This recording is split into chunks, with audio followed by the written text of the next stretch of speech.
Kita mencoba mengupas ketika seorang alim besar, Allah yarham, Asy-Syaikh Asy-Sya'rawi, Imamud Du'at, gembongnya para pendakwah di negara Mesir, diundang dalam sebuah majlis muktamar, dihadiri para ulama-ulama besar, dihadiri para cendekiawan muslim, dihadiri para penuntut ilmu. Syekh Asy-Sya'rawi Allah yarham menantang, saya punya pertanyaan dan saya harap bisa di antara kalian satu saja menjawab, jikalau kalian benar-benar memperhatikan sirah perjalanan baginda Rasulullah SAW. Akhirnya dikasih pertanyaan. Apa bentuk pertanyaannya? Ketika Rasulullah dimandikan dan jasadnya dalam keadaan sudah membeku. Jasad Rasulullah bukan sembarang jasad, kulit Rasulullah bukan sembarang kulit, pakaiannya bukan sembarang pakaian. Ketika hanya untuk mencuci jasad Rasulullah, para sahabat bingung bagaimana cara mencucinya. Karena kenapa? Karena baru kali itu seorang nabi wafat dan dimandikan. Bingung mereka. Karena kenapa? Ini bukan sembarang orang. Sampai akhirnya Allah tidurkan itu tukang pencuci jasad Rasulullah, Allah tidurkan. Karena kenapa? Karena di sebelah ada malaikat dan suara menggema. Engkau mandikan jasad Rasulullah itu dengan cara tutup badannya dengan sebuah pakaian sehingga tertutup auratnya. Siapa yang kemudian pertanyaan yang disodorkan oleh Al-Imam Asy-Sya'rawi ketika dimandikan oleh sahabatnya? Pertanyaan Al-Imam Asy-Sya'rawi adalah, air yang mengalir dari jasad Rasulullah itu larinya kemana? Mengingat karena dia bukan orang biasa.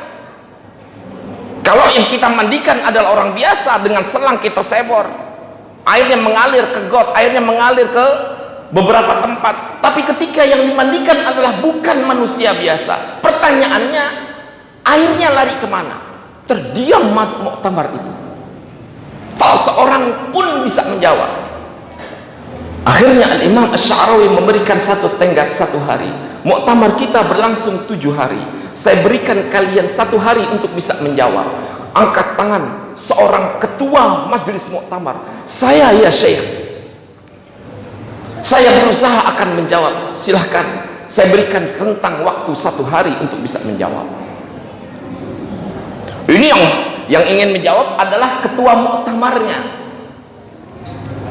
Akhirnya dia balik ke rumah, dia balik ke perpustakaannya, dia buka segala kitab, dia buka segala buku, dia buka segala, subhanallah, kagak akan pernah ketemu.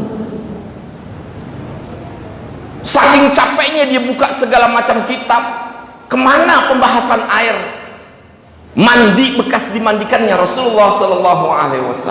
Akhirnya di tengah malam jam 2 dia tertidur saking capeknya, nggak ketemu di mana pembahasan air itu. Namun karena majelis muktamar itu adalah yang hadir bukan sembarang orang, yang hadir bukan orang biasa kayak kita, yang hadir bukan orang awam.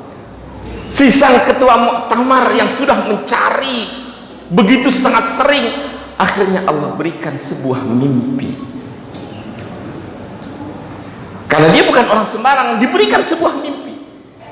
Apa mimpinya? Mimpinya adalah Rasulullah SAW terlihat dalam tidurnya berada di hadapannya baginda Rasulullah, dan sebelum Rasulullah ada seorang kakek tua yang membawa petromak.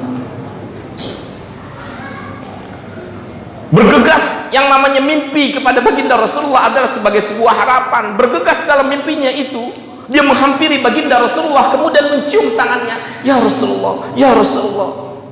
Bertanya apa yang menjadi pertanyaannya? Hendak air bekas mandi jasadmu ketika engkau wafat kemana ya Rasulullah? Di saat mimpi itu kemudian Rasulullah SAW pun menjawab.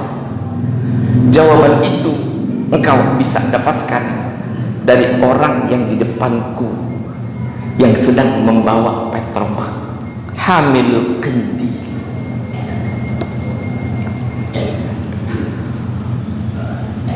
Akhirnya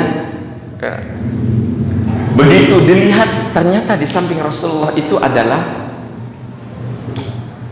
ada orang yang membawa semacam lampu kecil. Seraya dia berkata, innama ghaslu Rasulullah sallallahu alaihi wasallam tabkharu wa tas'adu lis-sama'i wa tanzilu ala hay'atil amtari wa nazala qutratan 'ala al-ardi likulli qutratin bana fiha al-masjid. Si pembawa lampu kecil itu kemudian berkata, sesungguhnya air yang pernah bekas dimandikan jasad Rasulullah itu tidak masuk ke dalam bumi, tapi dia menguap kemudian menjadi awan hitam dan turun ke bumi dalam bentuk hujan. Dan di setiap tetesan hujan dari air mandinya Rasulullah, jasadnya itu, ya, ketika air itu jatuh satu tetes, maka satu tetes itulah dibangun di atas bumi itu sebuah masjid.